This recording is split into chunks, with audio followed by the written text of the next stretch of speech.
Hello everyone. In my presentation today, I will be analyzing the concept of universal human rights, drawing on post-colonialist and decolonialist critiques, and discussing post-colonialism in the Indian context, its effect on Indian historiography, and how it has influenced the way modern-day Indians, scholars as well as the common citizen, in their post-colonial existence look at themselves.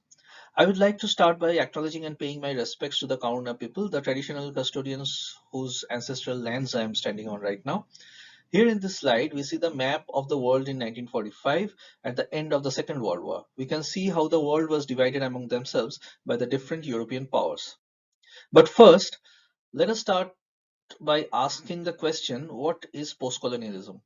Well, it is no doubt a theory-heavy word. According to Margaret Kumar, postcolonialism was traditionally seen as a period of history initializing the handing over of colonized states by what were classified as supreme powers, that is the colonizers, to rulers born and bred in the colonies themselves, that is the colonized.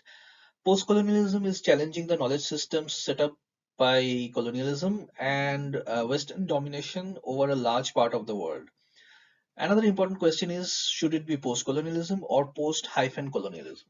According to Tariq Jazil, the hyphen can imply a temporal break from colonialism. He reminds us that this is not a term which simply signals a period in the time scale after colonialism. One of the foremost thinkers on postcolonialism, Edward Said, tells us about the West's attempt to view the exotic others through its own lens in his masterpiece titled Orientalism. Said, in his treatise on how the West views the Orient or the East, tells us that not only the language used to depict the Orient is inaccurate, it doesn't even try to be accurate. So authoritative a position did Orientalism command that even thinking about the Orient was not possible without considering the limitations it imposed on these thoughts. According to him, Orientalism is a Western method of dominating, restructuring, and having authority over the Orient. We view our history through the lens of geography. Jazil says, citing Blunt and McEwan, that to use Orientalism to begin to think post-colonially is to begin to think geographically.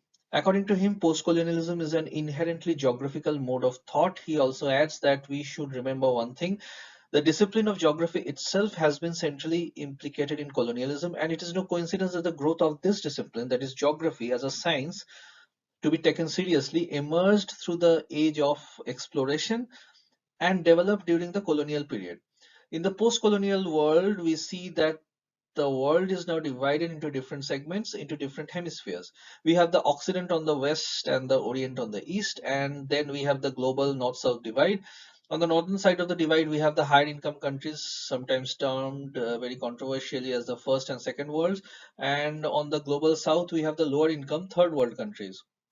Incidentally, the global North-South division is a political and socio-economic division and not based on geography. The wealthy nations of Australia and New Zealand being placed in the global North, although geographically these countries are in the Southern Hemisphere. The members of the G8 and 4 out of the 5 permanent members of the United Nations Security Council are located in the North. The North-South divide has strengthened the ideology of neoliberalism, which preaches that if public policies of governments and organizations such as the World Bank, IMF, WTO intervenes less in economic and social activities and deregulation of labor and financial markets, it will result in an unprecedented era of social well-being in the world's population. But quite the contrary has been proved by different social scientists. It has been seen that within the countries where such policies have been applied, neoliberalism resulted in substantial growth of social inequalities. Prior to post-colonialism, colonialism faced the challenges of nationalism and Marxism, but the narratives of both of these two were rooted in Europe and centering around European thinking. And then post-colonialism arrived on the scene to undo this Eurocentrism.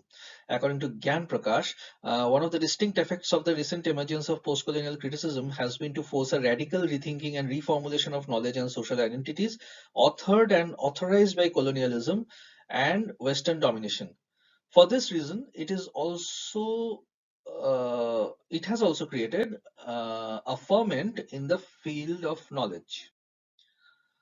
Although Sai's Orientalism had its critics, some claiming that this theory misdirected hostility even against well-meaning Westerners, while others saying that many anti-colonialists like German philosopher Fichte also defended exotic otherness. But it cannot be denied that such limitations resulting from Orientalism on the mind indeed exists, and Indian historiography has been influenced to a remarkable degree by Orientalism. Western scholars who have tried to write the history of India without ever visiting its shores have all been victims of the limitations imposed by Orientalism. In 1817, James Mill periodized Indian history into Hindu civilization, Muslim civilization, and British periods. Since this was the first written history of modern India, the periodization has been accepted by all, becoming almost axiomatic to the study of Indian history. Ironically, this periodization based on the religion of the ruler has been accepted mostly by the Hindu nationalists ruling the country today, who claim, solely based on Mill's periodization, that Hindus and Muslims are two antagonistic separate nations who cannot live peacefully together in the same country. But more importantly, this nationalism, stirred on by the colonial knowledge system of periodization, united the freedom fighters of India in their fight against colonialism. But the negative impact has been no less profound. Renowned historian Romila Thapar says, and I quote, "This periodization lent support to the colonial argument that the primary identity of Indian society was that of religious communities, generally antagonistic to each other. We have internalized this colonial interpretation of our past at the popular level, and to such a degree that although it has been repeatedly questioned by historians, the popular mindset does not change. By conquering India, the British argued that they had got rid of Islamic tyranny and freed the Hindus, for which the Hindus should be grateful to the British." Historians today maintain that the religion of the ruler does not characterize the entire society. There are more fundamental characteristics that determine a period, such as the kind of political economy that prevailed, the social functioning of various groups, and the different ways in which religion related to the elite and to ordinary people, and not just to the ruler. This periodization had such an impact on the Indian psyche that at the end of colonization in India, it resulted with the division of the Indian subcontinent along religious lines, with the creation of Pakistan as a separate homeland for Muslims. The partition was a bloodbath. Uncertainty of the future led to the greatest migration in human history. Muslim families moved towards East and West Pakistan, while Hindus and Sikhs moved towards India in search of a safer haven. It is estimated that more than 12 million people crossed the borders of both sides, being torn apart from their roots and their birthplaces, and the ensuing violence resulted in the death of about 1 million people. Now, why identities fragment in post-colonial world? During anti-colonial movements, the nationalism which develops against the colonial masters inspires unity among the masses. When nationalism is an anti-colonial movement, there is overall unity among those opposed to colonial power. According to Thapa, after the removal of the colonial power, one group among the many lays claim to a special status in a post colonial context. In India, there is a turning to identities other than the overall Indian identity that was so powerful in the anti colonial movement.